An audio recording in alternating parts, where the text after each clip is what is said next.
បាត់ដំបងបណ្ដូលចិត្តអើយខ្ញុំសូមលាហើយលាទាំងអាឡ័យតាំងពីរូបខ្ញុំបានឃ្លាតទៅឆ្ងាយខ្វល់ខ្វាយនឹកស្ដាយពុំមានពេលឡើយអោបាត់ដំបងកងកម្មវាសនា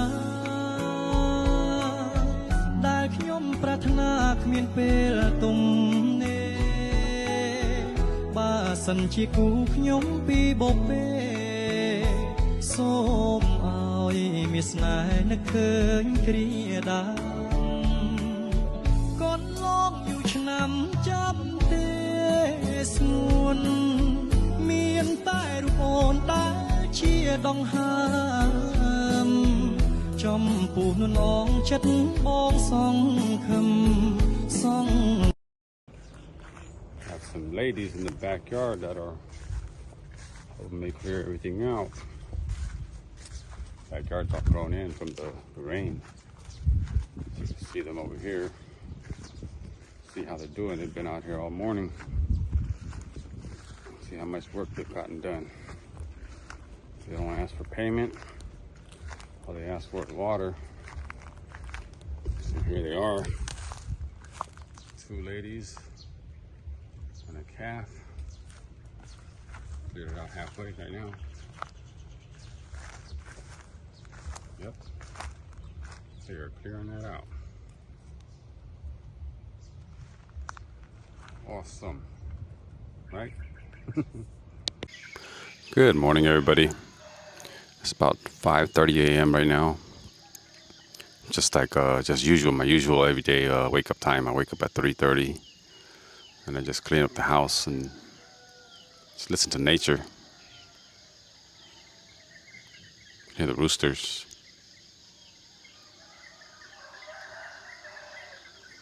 Yeah, once one rooster wakes up, there's a chain reaction, and there's a whole bunch of them that just starts to wake up. But yeah. Soothing sounds of nature. Birds are chirping, talking to each other. Yeah, it's nice. That's the thing about the countryside. When you wake up in the morning, right? It's just no noise, just sounds of nature, and you hardly hear any motorcycles or cars or anything. It's just quiet. But that's like, it's so soothing, you know. It clears your mind. Yeah, so nice. That's me. I'm weird like that. I like to just enjoy nature. Okay, so today I kind of wanted to do something a little bit different. I've been, I like to enjoy like Khmer music, and like I said, I'm able to understand Khmer a lot more and understand Khmer, and it helps you like to understand, like look at the culture and appreciate the music a lot more, So I like to scroll through TikTok and just listen to different type of music, and different things pop up. But I don't know if you guys are familiar with Phnom Penh Walk Street, right? So Phnom Penh Walk Street is something new that they started doing maybe like a year ago, I think. And what they do is that road right there along the riverside, they shut it down on the weekends, right? They shut it down on the weekends in the evening time. So there's no cars, no vehicles, just people walking. So they have all kinds of stuff like food, entertainment, people dancing, and people singing. Just everybody just enjoying their time, and I guess there's a lot of people that go there every weekend, but I see people dancing and stuff, and then I came across this video right here of this girl, and of her singing, so I guess they have like shows, and well, this particular TikTok channel is about a store that sells speakers, So it's like karaoke system and stuff. So when they're out there, they're just letting people walk up and they can just sing. And my goodness, this girl, she's like 14 years old. But man, the way that she sings, she's so talented. She is so talented. And she's a Phnom Penh local. She lives somewhere around like Odisha Market, I think. But the original singer of this song is she's Khmer Sarin. Khmer Sarin is all along the border, right? So Alamin Chai, Banti Min Chai, they speak Khmer differently. They speak it with an accent, So even on the other side, the Thai side, they have a Khmer Sarin, so they all speak Khmer differently, and it's kind of weird, but at the same time, it's a special accent, yeah. But I'll play the video for you guys so that you guys can see what I'm talking about, and let's listen to this song. Hopefully YouTube doesn't get me for copyright, but I don't think it will because this is a karaoke. So yeah, here's the song right here.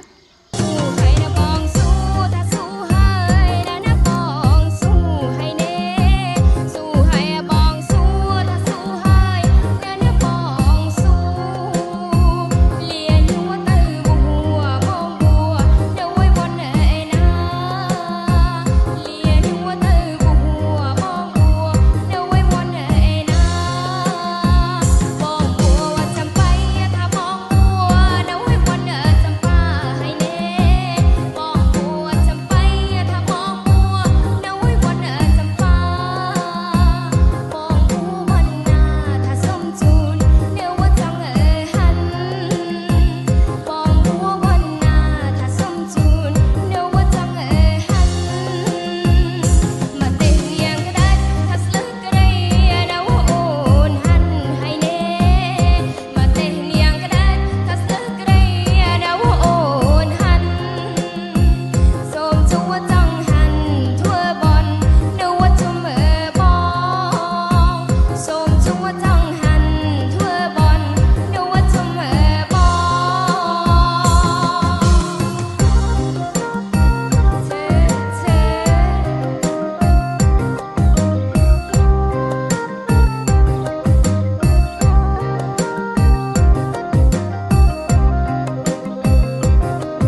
Okay, so just listening to that song, it just, man, it makes you appreciate like Cambodian culture, Khmer culture, right?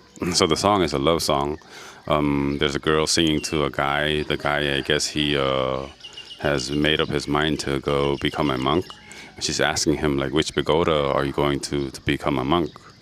And she's saying like, I'll wait for you until you finish your monkhood, And oh my goodness, if you can understand the lyrics to the song, there's this way of just it just touches you. That's what I mean by like being able to understand Khmer a lot more. It helps you appreciate the music and the culture, And it brings me to this, when you think about like Cambodian folks, you could do like a comparison between like Khmer women and Khmer American women. It's completely different, completely different. Not to bash American women or anything. It's just that there's a difference with the way they act, right, and their personality. Like with my wife, when I talk to her, when I call her, right, the sound when she replies with "cha," it just softens me up whenever I call her, and it's just so it reminds you of what it means to be gamum, gamum, like sok sarai, gamum, sok mai, right? And people don't understand what that means until they experience being with a gamum sok mai, right? And the thing that I want to point out about that is when I, especially like living here in the countryside, you can see that it's undeveloped. It's behind, like time has like pretty much stood still for a lot of the people, and the way that they dress, the way they carry themselves is still the old conservative way. Like for my wife, for example, right? When I first got married to her, and I could tell, like she's never had like physical contact with other like another man. I could tell by the way I would hold her hand, and even when I go in to hug her, because you could see. I could tell right away, like people who know how to hug, they hug, right? But with her, when I go in for a hug to, like when I would go back to Phnom Penh to work, she didn't know how to hug. It was like awkward, she didn't know where to place her hands or anything. But now she does, she, like that physical contact she never experienced before. So it was like really awkward. I have another video here. It's another song, and the thing that I want to point out is it's that song. You guys know that song, Saravan, right? And that it is simple. It's similar to like a bird dancing, but I've never seen the dance this way. I never seen it performed this way. So I'm thinking this is like a school or something, and they're practicing dancing. But like when I first got to Cambodia, right, and I looked at all the girls, all the women here, and they all look so young. And you know how you're used to seeing like American women, they're plus size, and that's not a bad thing. I'm just saying that there's a difference in their size, right? But when I saw the women here, they were so petite. And I thought they were all like 12 or 13 years old. And then when I asked them, like, how old are you? They were like 25, 26. I'm like, my goodness, you look so young. You look so young, But the thing I want to point out about these Cambodian women here in this video is that when it comes to using that term, kamum, right? Kamum means they're still a virgin. They haven't gotten married yet. They're still in school or whatever. But the way that they dress is modest and conservative, right? They cover up their shoulders, they don't they don't show a lot of skin. They wear long pants, and also the way they dance, right? The way they dance, they don't, we're not used to seeing all that, like in the States, right? Where women shake their booty and twerk and all that stuff. But with this, I'll let you guys watch it so that you can understand what I'm talking about.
uncle right there.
Look at Uncle dancing.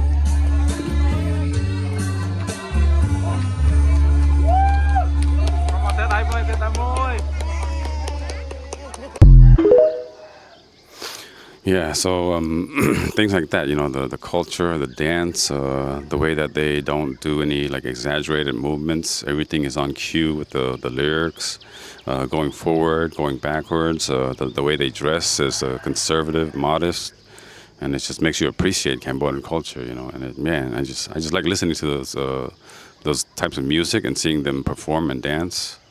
It just gives you a different feeling overall, you know, like it makes you appreciate our culture a lot. So I wanted to end it with this last video right here. It's a home camera of our shop.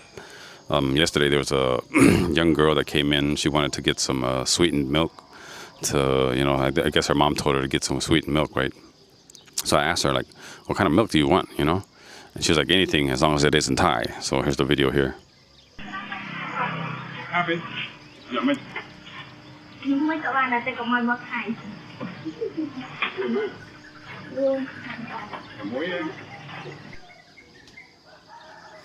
So that right there, I asked her, like, what kind of milk do you want? She was like, anything as long as it isn't Thai. So I just want to share with everybody, like, how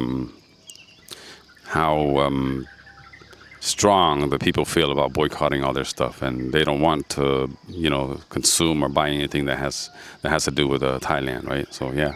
So all right, guys, thank you so much for watching. Thank you so much for subscribing.